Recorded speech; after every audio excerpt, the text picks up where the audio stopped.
सच बोलता है। तारीख 27 अक्टूबर 2013। स्थल बिहार की राजधानी पटना। अवसर था भारतीय जनता पार्टी के द्वारा हुंकार रैली का आयोजन। यहां के ऐतिहासिक गांधी मैदान में नरेंद्र मोदी के समर्थन में जो जनसागर उमड़ पड़ा था, वह भी उतना ही ऐतिहासिक था। लेकिन पटना की इस सभा से पहले हुए आतंकी बम धमाके और सभा के बाद शुरू हुए झूठ के धमाके, नरेंद्र मोदी की प्रचंड लोकप्रियता और अपनी आने वाली हार को जो लोग स्वीकार नहीं कर सकते, उन लोगों ने झूठ का हथियार आजमाया है। कांग्रेस और जेडीयू के नेताओं ने मीडिया के जरिए नरेंद्र मोदी के खिलाफ जैसे झूठ की जंग छेड़ दी है। उन्होंने नरेंद्र मोदी के पटना रैली के भाषण के बारे में कई ऐसी झूठी बातें मीडिया को बताई जो नरेंद्र मोदी ने कही ही नहीं, और ऐसे झूठ के पर्वत पर बैठकर कांग्रेस के नेता मीडिया को नरेंद्र मोदी के बारे में अपनी राय बता रहे हैं। जैसे कि कांग्रेसी नेता शशि थरूर ने इकोनॉमिक टाइम्स के एक इंटरव्यू में कहा, नरेंद्र मोदी सुशिक्षित व्यक्ति नहीं है। बड़े नेताओं से हम जो गहन अभ्यास की अपेक्षा करते हैं वो मनमोहन सिंह में है, जो नरेंद्र मोदी में नहीं है। ऐसी ही एक और राय का नमूना है कांग्रेस के नेता दिग्विजय सिंह की यह ट्वीट। आरएसएस और बीजेपी को चाहिए कि वे मोदी को भारत का इतिहास सिखाएं। जबकि बिहार के मुख्यमंत्री और जेडीयू के नेता नीतीश कुमार ने कटाक्ष में कहा, इतिहास का ज्ञान रखने वाला एक सुशिक्षित आदमी। ऐसे ज्ञानी आदमी के बारे में और क्या कहें। नीतीश कुमार के जीवन कथाकार और मित्र अरुण सिन्हा ने भी कह दिया, पटना के भाषण में नरेंद्र मोदी हकीकतों और रणनीति के मामले में गलत साबित हुए। नरेंद्र मोदी का सीधा सामना कर सकें ऐसी स्थिति में ना होने के कारण यह लोग झूठ पर झूठ बताए जा रहे हैं। पहला झूठ, नरेंद्र मोदी ने चंद्रगुप्त मौर्य को गुप्त वंश का सदस्य बताया। शशि थरूर ने इकोनॉमिक टाइम्स को इंटरव्यू में कहा कि नरेंद्र मोदी को गुप्त और मौर्य वंश में क्या भेद है वे पता नहीं। आइए देखते हैं नरेंद्र मोदी ने अपने भाषण में असल में क्या कहा था। अगर रामायण काल को याद करें तो माता सीता की याद आती है। अगर महाभारत काल को याद करें तो कर्ण की याद आती है। अगर गुप्त वंश की याद करें तो चंद्रगुप्त की राजनीति हमें प्रेरणा देती है। अगर हम गणतंत्र की बात करें तो आज भी वैशाली का गणतंत्र पूरे विश्व में सिरमौर है। बहुत पढ़े लिखे लेकिन सचमुच तो बुद्धि के बैरी शशि थरूर को यह पता होना चाहिए कि प्राचीन भारत के इतिहास में 3 जाने माने चंद्रगुप्त थे, एक मौर्य वंश में और 2 गुप्त वंश में। जिस चंद्रगुप्त का नरेंद्र मोदी ने जिक्र किया था वे स्पष्ट रूप से चंद्रगुप्त दूसरे यानी चंद्रगुप्त विक्रमादित्य थे। क्या शशि थरूर में इतनी नैतिक हिम्मत है कि अपना झूठा बयान वापस ले लें? दूसरा झूठ, नरेंद्र मोदी ने कहा तक्षशिला बिहार में है। कांग्रेस जिसे अपना युवराज मानती है, वह राहुल गांधी ने कहा था कि गुजरात ब्रिटेन से भी बड़ा है और भारत यूरोप और यूएस को मिलाया जाए उससे भी बड़ा है। खुद के नेताओं को कुछ नहीं कह पाती कांग्रेस नरेंद्र मोदी को छोटा दिखाने के लिए झूठ पर झूठ चलाए जा रही है। आइए देखते हैं तक्षशिला के बारे में नरेंद्र मोदी ने हकीकत में क्या कहा था। अगर हम ज्ञान युग को याद करें तो नालंदा और तक्षशिला का स्मरण होता है। नरेंद्र मोदी ने स्पष्ट रूप से यह कहा था कि जब हम ज्ञान युग की बात करते हैं तो हमें नालंदा और तक्षशिला की याद आती है। क्या यह सही नहीं है कि नालंदा और तक्षशिला का एक साथ ही जिक्र होता है? और फिर भी नरेंद्र मोदी ने ऐसा तो कहा ही नहीं था कि तक्षशिला बिहार में है। तीसरा झूठ, मोदी अलेक्जेंडर को बिहार ले आए और गंगा के तट पर उसे मार गिराया।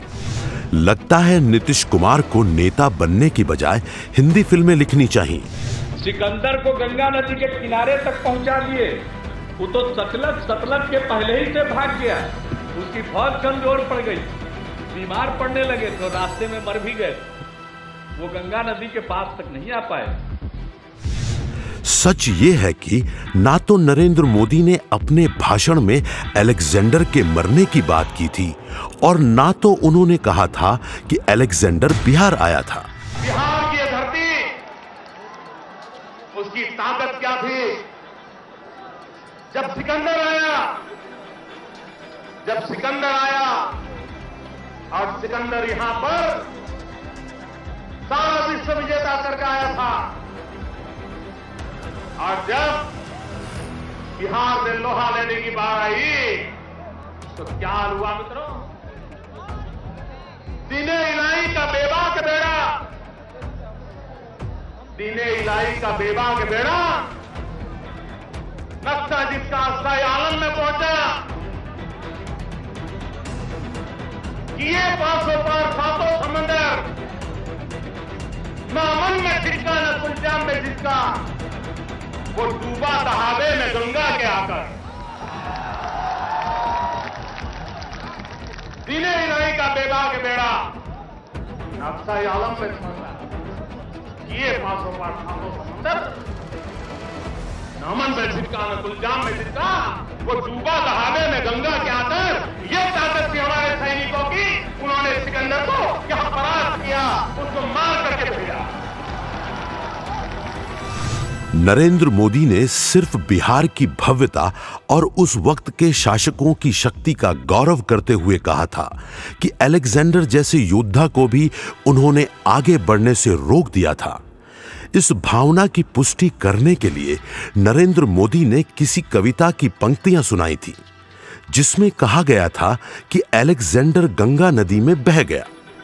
यह कविता मोदी जी की खुद की लिखी हुई नहीं थी और कविता में गंगा नदी का जिक्र प्रतीकात्मक रूप से ही था, यह बताने के लिए कि नंदा साम्राज्य इतना शक्तिशाली था कि अलेक्जेंडर ने प्रवेश करने की हिम्मत ही नहीं की थी।